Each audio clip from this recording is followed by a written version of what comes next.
इकट्ठे होकर संगति करने के लिए अनुग्रह दिया। मैं परमेश्वर का धन्यवाद देता हूँ। तो हम परमेश्वर का पवित्र वचन सुनने के लिए जा रहे हैं। प्रभु परमेश्वर आज रात भी अपने पवित्र वचन के द्वारा हमसे बात करें। तो आइए हम परमेश्वर के वचन में से पढ़ेंगे। दूसरा ग्रंथी उसका 16 अध्याय है, 4 अध्याय उसका 16 वचन पढ़े। दूसरा ग्रंथी उसका 4 अध्याय का 16 वचन पढ़े। इसलिए हम हियाव नहीं छोड़ते, यद्यपि हमारा बाहरी मनुष्यत्व नष्ट होता जाता है, तो भी हमारा भीतरी मनुष्यत्व दिन प्रतिदिन नया होता जाता है। पवित्र परमेश्वर, हम आपका धन्यवाद देते हैं आपके पवित्र और अच्छे वचनों के लिए।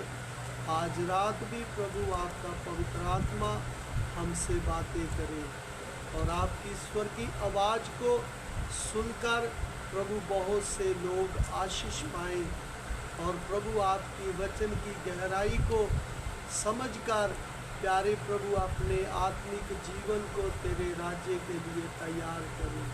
हमारे उद्धारकर्ता प्रभु यीशु आपका पवित्र नाम लेकर इस प्रार्थना को हम मांग लेते हैं। आमीन। आमीन। दोबारा पढ़े। इसलिए हम हियाव नहीं छोड़ते, यद्यपि हमारा बाहरी मनुष्यत्व नष्ट होता जाता है, तो भी हमारा भीतरी मनुष्य दिन प्रतिदिन नया होता जाता है। हाँ, तो जो व्यक्ति परमेश्वर का चुना हुआ है, जिसने ये ठान लिया है कि क्रूस पर चढ़ाए हुए यीशु के बिना मैं और किसी को नहीं जानता, वो व्यक्ति का जो बाहरी शरीर है उसको परमेश्वर कष्ट में रखता है। और जब परमेश्वर का चुना हुआ जो व्यक्ति है, उसका बाहरी शरीर जब कष्ट में रहता है और वो व्यक्ति आत्मा में दिन प्रतिदिन बलवंत होता जाता है। जैसे एक मनुष्य, एक औरत जब गर्भवती होती है तो उसके अंदर जब बच्चा आ जाता है तो वो औरत अपने बाहरी शरीर की इतनी चिंता नहीं करती जितना कि वो अपने बच्चे की चिंता करती है। और वो औरत अपना बच्चा तंदुरुस्त हो, देखने में खूबसूरत हो, वो ज़्यादा बच्चे के कारण फल खाएगी, जूस पिएगी, हरी सब्जियां खाएगी, दूध दही खाएगी, ताकि मेरा बच्चा जो पेट में है वो एक देखने में तंदुरुस्त और खूबसूरत बच्चा पैदा हो। उसको अपने बाहरी शरीर की चिंता नहीं, वो भीतरी जो पेट में बच्चा है उसकी चिंता करती है। और वो बच्चा जब उसको पूरी खुराक मिलती है और वो दिन प्रतिदिन बच्चा पेट में बढ़ता है, और वो एक औरत के पेट से पता चलता है कि ये इसके पेट में एक बच्चा है और वो बढ़ रहा है। इसी मुताबिक परमेश्वर का ये तरीका है।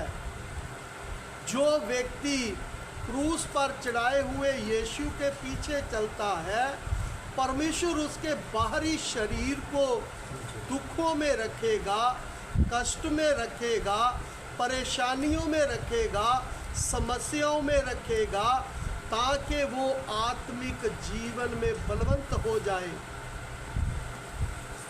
ये नहीं है कि प्रभु की मर्जी को पूरा करने के कारण जो मनुष्य पाप करके, गलतियां करके दुख उठाता है, वो व्यक्ति कभी आत्मा में नहीं बढ़ेगा, वो व्यक्ति के जीवन में कभी सुधार नहीं आएगा, वो व्यक्ति कभी भी प्रभु के राज्य में प्रवेश नहीं करेगा, क्योंकि वो अपने पाप के कारण, अपनी गलतियों के कारण दुख उठा के चल रहा है। उसके जीवन में कभी सुधार नहीं आएगा, क्योंकि उसको ये ज्ञान नहीं है, और वो व्यक्ति जो है ना, वो कभी भी परमेश्वर की मर्जी को पूरा नहीं कर सकता। इसलिए परमेश्वर के वचन में हमने पढ़ा, हम हयाब नहीं छोड़ते। आज बहुत जो गलतियों के कारण दुख उठाते हैं, वो हयाब छोड़ देते हैं। पता नहीं प्रभु मुझे कब चंगा करेगा, पता नहीं प्रभु मुझे कब इस समस्या से आज़ाद करेगा। इसलिए वो हयाब नहीं छोड़ते, चाहे कितना भी बाहरी शरीर में दुख, कष्ट, परेशानियां, समस्या आए, चाहे वो किसी तरह से भी आए, चाहे उसके परिवार की तरफ से आए, चाहे वो संसार की ओर से आए, चाहे शैतान की ओर से आए, चाहे प्रभु की ओर से आए, वो प्रभु में बना रहता है। इसलिए परमेश्वर के वचन को जब प्रभु का मर्जी होगा तो मैं बताऊंगा कि परमेश्वर धर्मी को परखता है। जब परमेश्वर धर्मी को परखता है तो परमेश्वर उसको कौन कौन से रास्ते से निकाल के लेकर जाता है, कैसी कैसी परिस्थितियों में परमेश्वर उस व्यक्ति को डालता है, और वो परख में खरा निकलता है। इसलिए परमेश्वर के वचन को आप अच्छी तरह समझना। प्रभु का दास बोलता, हम हयाब नहीं छोड़ते, हम हिम्मत नहीं हारते। इसलिए आज बहुत लोग हैं जो हयाब छोड़ देते हैं। प्रभु ने मुझे चंगा नहीं किया, प्रभु ने मेरी समस्या दूर नहीं किया, प्रभु ने मेरी ज़रूरत पूरी नहीं किया, और वो व्यक्ति फिर परमेश्वर पे नहीं, इस संसार में अपनी बुद्धि पे विश्वास करके इस संसार में अपने तरीके से चलना शुरू कर देता है। थोड़ी सच्चाई मालूम होने के कारण वो संगति तो करता है, लेकिन उसको प्रभु की ओर से कुछ नहीं मिलेगा। इसलिए परमेश्वर के वचन में फिर आगे पढ़ेंगे 17 वचन, क्योंकि हमारा पल भर का हल्का सा क्लेश, हमारा पल भर का हल्का सा क्लेश हमारे लिए बहुत ही महत्वपूर्ण और अनंत महिमा उत्पन्न करता जाता है। हाँ, हमारा हल्का सा कष्ट हमारे लिए अनंत महिमा उत्पन्न करता जाता है। अब अच्छी तरह समझना, कितना भी बड़ा कष्ट आता है लेकिन प्रभु में हल्का सा लगता है, लेकिन जिसके पाप के कारण आता है, जिसकी गलतियों के कारण आता है, उसको हल्का सा कष्ट बड़ा लगेगा, क्योंकि उसके पाप के कारण है, उसकी गलतियों के कारण है। इसलिए परमेश्वर के जो लोग प्रभु में चलते हैं वो क्या बोलते हैं, हमारा हल्का सा कष्ट हमारे लिए महत्वपूर्ण अनंत महिमा उत्पन्न करता है। इतना परमेश्वर की महिमा उत्पन्न होती है कि वो अपने जीवन में अनुभव करता है व्यक्ति। इसलिए पाप वचन में लिखा है, प्रभु का दास पतरस बोलता है, गलती करके घूसे खाए तो इसमें क्या बड़ाई की बात है। गलती करके धीरज धरा है, घूसे खाए है, धीरज धरा है, तो उसमें क्या बड़ाई की बात है? फिर हम बोलते हम प्रभु के लिए दुख उठाया है, हमने प्रभु के लिए कीमत दिया है। भाई आपने गलती करके दुख उठाया है, आपने परमेश्वर की आज्ञा का पालन नहीं किया, आपकी शारीरिकता दिन प्रतिदिन बढ़ती जा रही है। और वो व्यक्ति बोलता है मैंने प्रभु के लिए कीमत दिया है, मैंने प्रभु के लिए कष्ट उठाया है। जो प्रभु के लिए कष्ट उठाते हैं उनके लिए अनंत महिमा उत्पन्न होती जाती है। इसलिए जो गलती के कारण दुख उठाते हैं उनके जीवन में प्रभु का कोई काम नहीं होता। दुष्ट आत्मा उससे बातें करता है, सपने के द्वारा भी, दर्शन के द्वारा भी, विचारों के द्वारा भी शैतान उनसे बातें करता है और उसको धोखा देता है ताकि वो समझे कि मेरे साथ मेरा प्रभु बातें करता है। इसलिए परमेश्वर के वचन को आप अच्छी तरह समझना। जब एक व्यक्ति का जीवन में कोई काम दिखाई नहीं दे रहा तो उसका दर्शन, उसका सपना, उसके विचारों में आने वाली बातें वो सब शैतान की ओर से है, प्रभु की ओर से कुछ भी नहीं है। इसलिए परमेश्वर के वचन में फिर आगे पढ़ेंगे 18 वचन। और हम तो देखी हुई वस्तुओं को नहीं, हम तो देखी हुई वस्तुओं को नहीं परंतु अनदेखी वस्तुओं को देखते रहते हैं। अनदेखी वस्तुओं को देखते रहते हैं, क्योंकि देखी हुई वस्तुएं थोड़े ही दिन की हैं, परंतु अनदेखी वस्तुएं सदा बनी रहती हैं। सदा बनी रहती है। जो प्रभु में आत्मा में अनंत महिमा उत्पन्न कर दी है, जो परमेश्वर की महिमा में बढ़ते हैं, वो संसार में उनकी आंखें नहीं लगा, वो संसार में नहीं, बल्कि वो स्वर्ग की वस्तुओं को देखते रहते हैं। क्योंकि देखी हुई वस्तुएं थोड़े समय की हैं, लेकिन अनदेखी वस्तुएं वो देखते रहते हैं। इसलिए जो शारीरिक व्यक्ति है वो तो संसार में शारीरिक आंखों से देखता है, मुझे ये मिल जाए, मेरा ये हो जाए, मेरा ये हो जाए। लेकिन जो आत्मिक व्यक्ति है वो स्वर्ग में बनी हुई वस्तुओं को देखता रहता है। क्योंकि पृथ्वी की वस्तुएं थोड़े समय की हैं, लेकिन स्वर्ग की वस्तुएं जो हैं वो सदा सदा बनी रहेंगी। क्योंकि जिसके जीवन में अनंत जीवन आ गया वो अनंत वस्तुएं सदा सदा के लिए उनके जीवन में बनी रहेगी। इसलिए हमारा अनंत जीवन में प्रवेश करने के लिए कोई ध्यान नहीं है। संसार का कूड़ा इकट्ठा करने में हमारा मन लगा हुआ है। मैं इसके खिलाफ नहीं हूँ। प्रभु आपको, मैं बोलता हूँ, आशीष दे, लेकिन तभी देगा जब हम आत्मा में बढ़ेंगे। हम आत्मा में बढ़ेंगे तो परमेश्वर देगा, लेकिन हमारा ध्यान संसार के कूड़े के ऊपर लगा हुआ है। इसलिए हम परमेश्वर के वचन में एक वचन है, नीति वचन,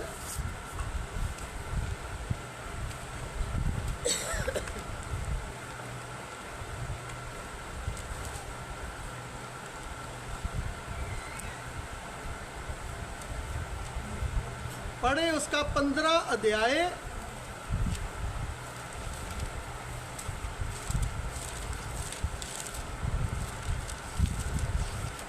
उसका 27 वचन पढ़े। नीति वचन 15 अध्याय का 27 वचन पढ़े। लालची अपने अपने घराने को दुख देता है, लालची अपने घराने को दुख देता है, परंतु घूस से गिरना करने वाला घूस से घृणा करने वाला जीवित रहता है। जीवित रहता है। दोबारा पढ़े। लालची अपने घराने को दुख देता है, लालची अपने घराने को दुख देता है, परंतु घूस से गिरना करने वाला जो घूस मतलब वड्डी लेते हैं रिश्वत या रिश्वत लेते हैं, वो क्या करते हैं? अपने घराने को दुखी करते हैं।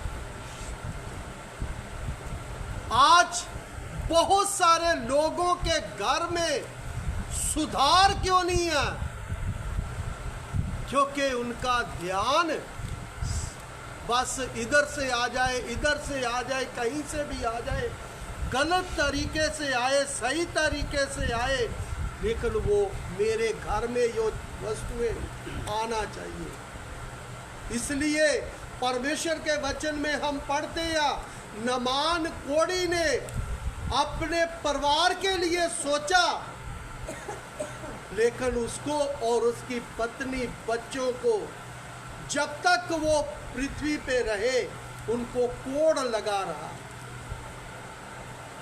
अकान ने लड़ाई में गया, सोने की ईंट कुछ उठा के अपने घर में ले आया, पत्नी भी खुश हो गई, बच्चे भी खुश हो गए, लेकिन परमेश्वर के वचन में हम पढ़ते हैं उनकी भेड़ बकरी गाय बैल तंबू उसकी पत्नी बच्चे सबको एक जगह इकट्ठा करके और उनको पत्थर मार मार के मार डाला, क्योंकि उसने अपने घराने के लिए सोचा है, प्रभु के वचन के विरोध में उसने पाप किया। आज मनुष्य अपने घराने को दुख देता है, अपने परिवार के लिए दुख इकट्ठा कर रहा है, इसलिए उनके घर में कोई भी प्रभु का अनुग्रह, प्रभु की आशीष नहीं होगी, क्योंकि उनके घर में दुख कष्ट के अलावा और कुछ नहीं होगा। इसलिए इस संसार में चलते समय परमेश्वर के वचन को आप अच्छी तरह समझना। नमान हनन्या सफीरा ने अपने मन च सोचा कि हम अपनी जमीन बेचकर प्रभु को दे देंगे, लेकिन बाद में उनके अंदर लालच आ गया, उसमें से कुछ रख लिया। पतरस को ने पूछा, हनन्या क्या तुमने इतने में जमीन बेचा है? झूठ बोला, मर गया प्रभु की उपस्थिति में। और उनको उठाया कब्रिस्तान में दफन किया, उसकी पत्नी तक नहीं उसको बताया। उसकी पत्नी आई सफीरा, उसको पूछा, क्योंकि दोनों ने सलाह की है बुराई करने की, पाप करने की, चोरी करने की, ठगी मारने की, और वचन में पढ़ते हैं वो भी मर गई। उनको भी उठाया और उनको भी कब्रिस्तान में दफन कर दिया। इसलिए आज भी पति पत्नी दोनों ही पाप की लाइन में लगे हुए। एक खून में होता है, जब माँ बाप चोरी करता है तो बच्चों के अंदर भी होगा वही स्वभाव बच्चों के अंदर भी होगा। इसलिए परमेश्वर के वचन को आप अच्छी तरह समझना। पढ़ेंगे सभी उपदेशक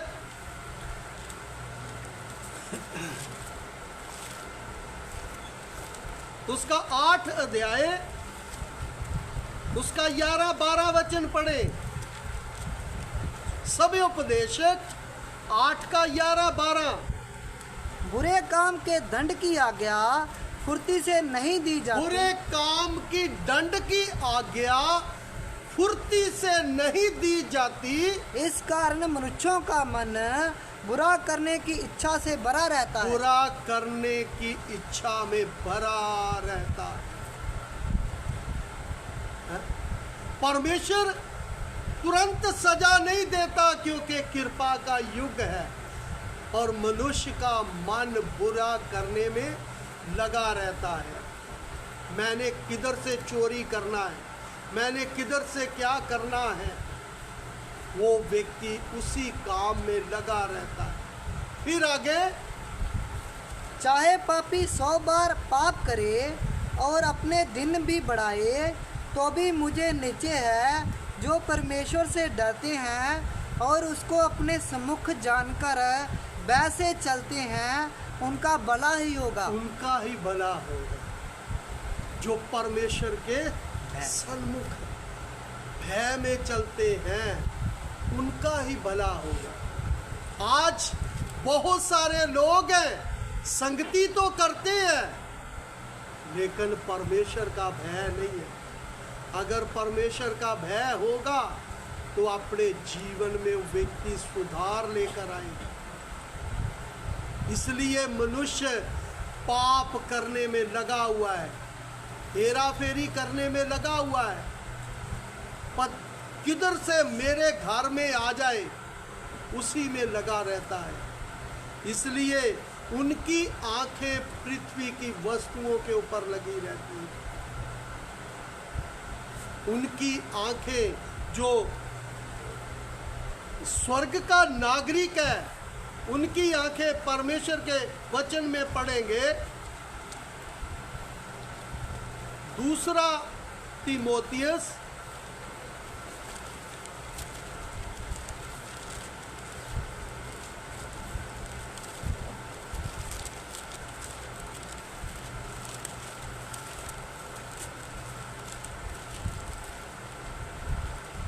माफ करना, कुलसियों की पत्री उसका 3 अध्याय का 1 और 2 वचन पढ़े। अंत जब तुम मसीह के साथ जलाए गए, तो भी स्वर्गीय वस्तुओं की खोज में रहो। हाँ, जब हम आत्मिक जीवन में जलाए गए बपतिस्मे के द्वारा एक नया जीवन पाकर आए हैं, तो परमेश्वर के वचन में लिखा है, ऊपर की वस्तुओं के ऊपर, दोबारा पढ़ना, स्वर्गीय वस्तुओं की खोज में रहे। स्वर्गीय वस्तुओं की खोज में रहे। जो व्यक्ति विश्वास में आता है, बपतिस्मा लेता है, और वो व्यक्ति स्वर्ग की वस्तुओं की खोज में लगा रहता है। मुझे संसार की नहीं, स्वर्ग की वस्तुएं चाहिए। जो मेरा यीशु मुझसे वादा करके गए हैं कि मैं तुम्हारे लिए जगह तैयार करने के लिए जाता हूँ, फिर आऊँगा और तुम्हें ले जाऊँगा, जहाँ मैं हूँ वहाँ तुम भी हो। वो व्यक्ति अपने आत्मिक जीवन में ऊपर को देखता रहता है। उसकी नीचे सूअर की तरह आंखें नहीं लगी कि मैं ये भी कर लूँ, मैं वो भी कर लूँ, मैं ऐसा भी कर लूँ, वैसा भी कर लूँ, मैं ये भी इकट्ठा कर लूँ, मैं वो भी कर लूँ। इसलिए हम वचन में पढ़ते हैं, प्रभु के वचन में लिखा है, एक आदमी की थोड़ी जमीन में फसल हो गई और वो अपने आप को बोलता है, हे जान, तेरे लिए बहुत समय के लिए धन इकट्ठा हो गया है, खा पी मौज कर। लेकिन प्रभु के वचन में पढ़ते हैं, लिखा है, जब तेरा प्राण तुझसे मांगेंगे, तो फिर तेरा ये धन किस काम का। इसलिए हम भी इस संसार की वस्तुओं के पीछे लगे हैं। जिस दिन हमारा प्राण निकलेगा, हम नरक में जाएंगे, क्योंकि हम स्वर्ग के लायक काम ही नहीं किए। इसलिए हमारी आंखें संसार की वस्तुओं की ओर लगी हुई है। संसार की कूड़े के ऊपर लगी हुई हैं। इसलिए दोबारा पढ़े 1 वचन से, अंत जब तुम मसीह के साथ जिलाए गए तो स्वर्गीय वस्तुओं की खोज में रहो, यहाँ मसीह विराजमान है जहाँ मसीह विराजमान है और परमेश्वर के दाहिनी ओर बैठा है। हाँ पृथ्वी पर की नहीं परंतु स्वर्ग की वस्तुओं पर ध्यान लगाओ। हाँ, पृथ्वी पर की वस्तुओं पर नहीं, स्वर्ग की वस्तुओं की ओर ध्यान लगाओ। इसलिए जो स्वर्ग का नागरिक है, जो क्रूस पर चढ़ाए हुए यीशु के पीछे चलता है, वो पृथ्वी के नहीं, वो नीचे ही नहीं देखता रहेगा, है वो ऊपर देखेगा। वो स्वर्ग की वस्तुओं के लिए अपने आत्मिक जीवन में तैयार हो। जिसका स्वर्गीय वस्तुओं की ओर ध्यान है, वो व्यक्ति संसार में की वस्तुओं की ओर ध्यान नहीं लगाता। इसलिए इस संसार के ऊपर जब हमारी आंखें प्रभु की ओर लगी है, पृथ्वी पे जिस वस्तु की हमें जरूरत है, हमारा प्रभु हमें समय पर देगा, जो चाहिए हमको देगा। इसलिए परमेश्वर के वचन में हम पढ़ते हैं, परमेश्वर के वचन में लिखा, तुम्हारे मांगने से पहले ही मैं जानता हूँ कि तुम्हें किन किन वस्तुओं की जरूरत है। जब मेरा बाप मांगने से पहले जानता है, तो मेरा काम है अपने स्वर्गीय पिता की मर्जी को पूरा करते हुए इस संसार में अपना जीवन व्यतीत करके चलना। इसलिए परमेश्वर के वचन को आप अच्छी तरह समझें। जो जिसकी आंखें प्रभु की ओर लगी हुई हैं, वो पृथ्वी के ऊपर पढ़ेंगे। 2 कुरिन्थी 5 अध्याय उसका 1 वचन से पढ़ें।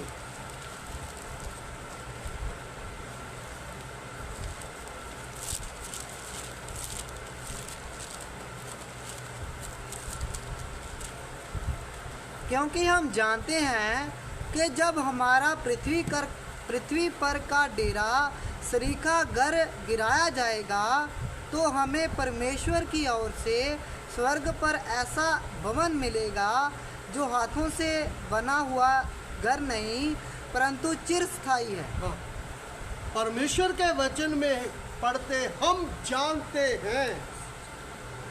आज हमारे बीच में से कितने लोग ये जानते हैं? हम जानते हैं हमारा शरीर का घर पृथ्वी पर गिराया जाएगा, तो हमें एक घर प्रभु की ओर से मिलेगा जो चिरस्थायी है, जो कोई कभी खत्म होने वाला नहीं है। जो व्यक्ति इस पृथ्वी के ऊपर प्रभु के वचन के अनुसार चलता है, वो पृथ्वी के ऊपर घर लेने के लिए नहीं, स्वर्ग में वो घर पाने के लिए उसको देखता रहता है। लेकिन हम ईंट खड़ी कर ली है, उसको देखते रहते हैं। अब इसको प्लास्टर करवाना है, अब इसके ऊपर टाइल लगवाना है, अब इसको पेंट करना है, अब इसको दरवाजे लगाना है, अब इसको ये करना है, अब इसका वो करना है। उसी के ओर आंखें लगी रहती हैं, क्योंकि स्वर्गीय घर की ओर आंख उस व्यक्ति की नहीं लगी। इसलिए परमेश्वर के वचन को आप अच्छी तरह समझना। हम जानते हैं का मतलब मैं नहीं, हम जानी के बहुत ज़्यादा है। जो प्रभु में चलने वाले हैं, वो पृथ्वी का घर नहीं, स्वर्ग का घर देखते रहते हैं।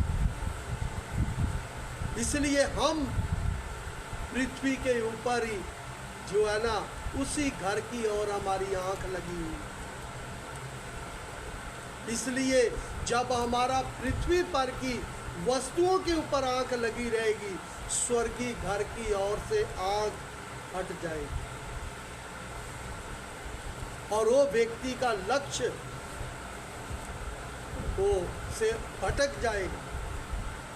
इसलिए जो व्यक्ति प्रभु में बढ़ता है वो व्यक्ति स्वर्गीय घर को देखता रहता है।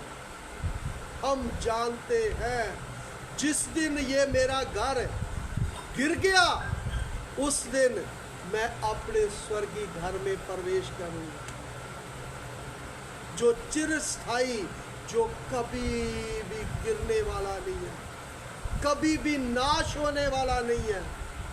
इसलिए इस संसार में हम बहुत लोगों को देखते हैं, हम भजन भी गाते हैं, मुझसे बड़े भक्त और ताकत वाले गिर पड़े इस रण भूमि में।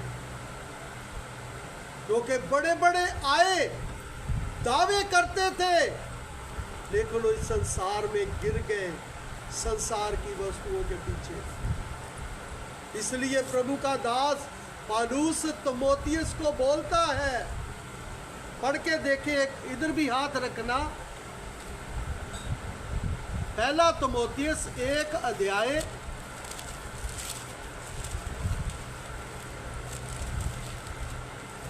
उसका 18 वचन से पढ़े। हे पुत्र तीमुथियुस, उन भविष्यवाणियों के अनुसार जो पहले तेरे विषय में की गई थी, मैं ये आज्ञा सौंपता हूँ कि तू उनके अनुसार अच्छी लड़ाई को लड़ते रह। हाँ, और विश्वास और उस अच्छे विवेक को थामे रह, हाँ, जिससे दूर करने के कारण कितनों का विश्वास रूपी जहाज डूब गया। विश्वास रूपी जहाज डूब गया है। आज मनुष्य का इसके ऊपर विश्वास है, छोटे से दिमाग के ऊपर है। आज मनुष्य का विश्वास प्रभु पर रहा ही नहीं है। अगर प्रभु चाहेगा तो, अगर प्रभु की मर्जी है, वो देगा तो ठीक है, नहीं देगा तो भी ठीक है। इसलिए इस संसार में कितने लोग हैं जिनका विश्वास रूपी जहाज इस संसार के समुद्र में डूब गया, क्योंकि उन्होंने अपने कामों से प्रकट कर दिया कि हम अब विश्वास में नहीं रहे। अब हमारा विश्वास है हम अपने बच्चों के लिए, अपने पोतों के लिए हम कुछ बना कर जाएं। बाद में युगान युग नरक की आग में कलपते रहेंगे। इसलिए आज मनुष्य, बहुत लोगों का विश्वास रूपी जहाज इस संसार के समुद्र में डूब गया है। उनका पूरा ध्यान संसार की वस्तुओं की ओर लगा हुआ है, संसार की वस्तुओं को पाने में लगा हुआ है।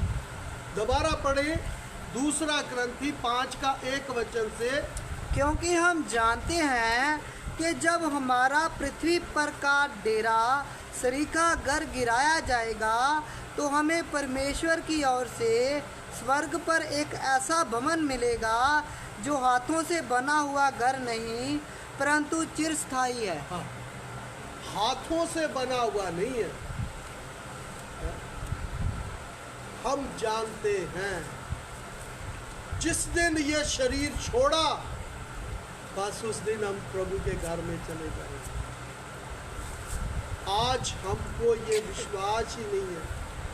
आज हमारा ध्यान संसार की वस्तुओं की ओर है, स्वर्ग की ओर नहीं है। जिस व्यक्ति का स्वर्ग की ओर ध्यान होगा ना, वो उसके जीवन से पता चलता है कि ये व्यक्ति जो दर्शन बता रहा है ये सही है, इसका जीवन सही है, इसकी प्रार्थना सही है, इसकी संगति सही है, ये प्रभु में सही है। उसके जीवन के कामों से पता चलता है। इसलिए इस संसार में चलते समय हम अपने जीवन की ओर ध्यान दें। मैं एक परिवार में जाता हूँ, वो पूरा परिवार ने अमृत छका हुआ था। बाप उनका गुरुद्वारे में पाठी था और सब ने गातरा पहना हुआ है, यीशु को अपना जीवन दे दिया। और जब मैं गया था वो छोटे छोटे थे, अब वो बड़े हो गए हैं, लेकिन उनके बच्चों का विश्वास माँ बाप से भी बढ़कर है, क्योंकि उनके माँ बाप ने अपने जीवन का एक अच्छा प्रमाण दिया। माँ बाप ने अपने जीवन का एक अच्छा नमूना दिया। इसलिए आज हमारे बच्चों के सामने हमारे जीवन का कोई अच्छा नमूना नहीं है। इसलिए हम अपने बच्चों के लिए कूड़ा इकट्ठा करके हम अपने बच्चों को भी नरक में लेकर जा रहे हैं और हम खुद भी नरक के लिए तैयार हो रहे हैं। दावे हम बड़े बड़े करते हैं, वायदे हम बड़े बड़े करते हैं, फैसले हम बड़े बड़े लेते हैं, लेकिन ना तो हमारे जीवन से कोई प्रमाण मिलता है, तो ना हमारे बच्चों का ही कि वो विश्वास में आएंगे या नहीं। इसलिए इस संसार में चलते समय हम अपने जीवन की ओर ध्यान दें। हमारा जीवन दूसरों के लिए आशीष का कारण है या दूसरों के लिए नुकसान का कारण बन रहा है। इसलिए आगे पढ़े फिर 2 वचन। इससे तो हम कहराते और इसमें तो हम कहराते और बड़ी लालसा रखते हैं कि अपने स्वर्गीय घर को पहन ले। इसमें हम कहराते रहते हैं कि हम इसको छोड़े और अपने स्वर्गीय घर को क्या करें, पहन ले। लेकिन हम कहराते का किस लिए रहते हैं? इस संसार की वस्तुएं पाने के लिए। मेरा ये हो जाए, मेरा वो हो जाए, मेरा ऐसा हो जाए, मेरा वैसा हो जाए। जो प्रभु के चुने हुए हैं वो इसमें कहराते रहते हैं, प्रभु कब मैं इस शरीर को छोड़ूं और तेरे स्वर्गीय घर में प्रवेश करूं। बड़ी लालसा रखते हैं।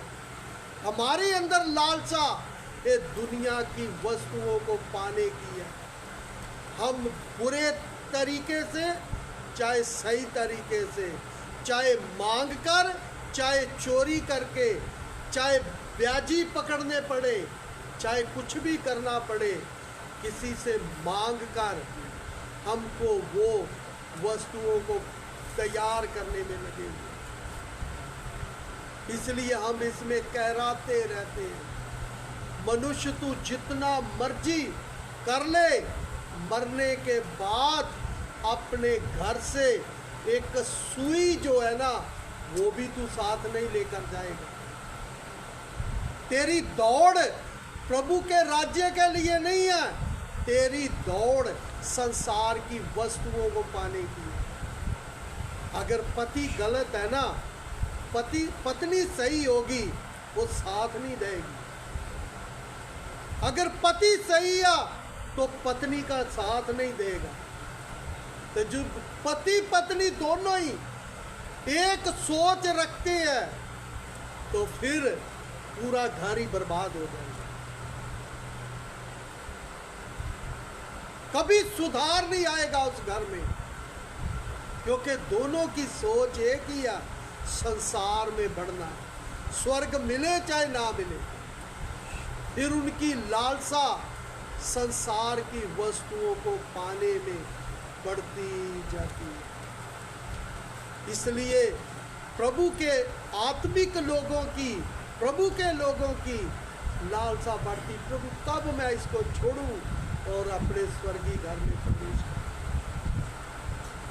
और हम संसार में जब घर बनाते हैं तो हम बोलते प्रभु तंदुरुस्ती देना, लंबी उम्र देना, बड़ी मेहनत करके मैंने ये घर बनाया, लेकिन ये नहीं पता कि पता नहीं कब ये संसार छोड़ दे।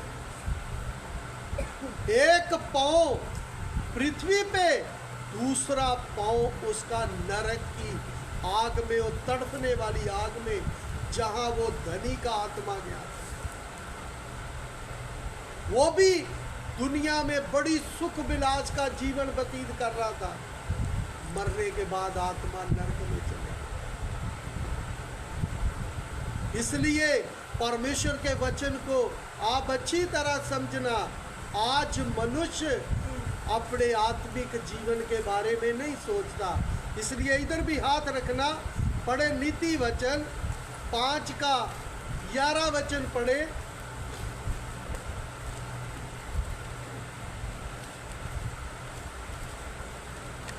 और तू अपने अंतिम समय में जबकि तेरा शरीर क्षीण हो जाए तब ये कहकर हाय मारने लगे, मैंने शिक्षा से कैसे बैर किया, मैंने शिक्षा से कैसे बैर किया, और डांटने वाले का कैसा तिरस्कार किया, डांटने वाले का कैसा तिरस्कार किया।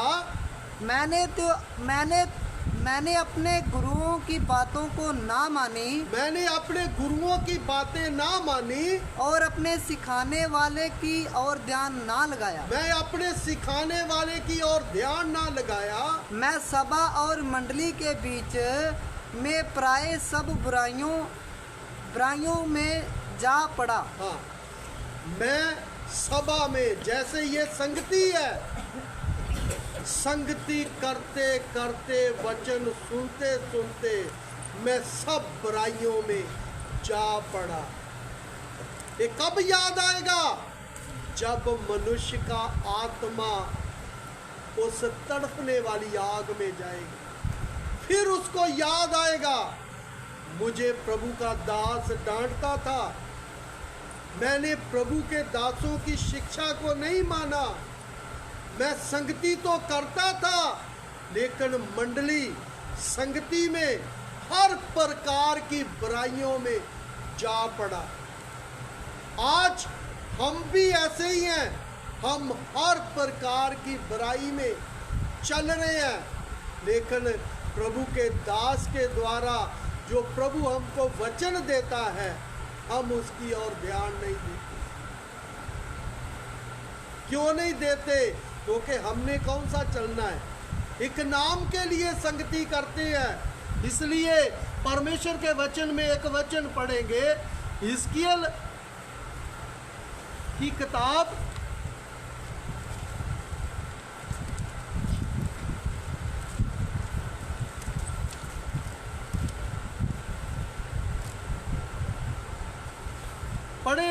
33 अध्याय का 31 वचन से पढ़े। हिजकिय्याह उसका 33 का 31। वे प्रजा के समान तेरे पास आते और मेरी प्रजा बनकर तेरे सामने बैठकर तेरे वचन सुनते हैं, परंतु वे उन पर चलने नहीं।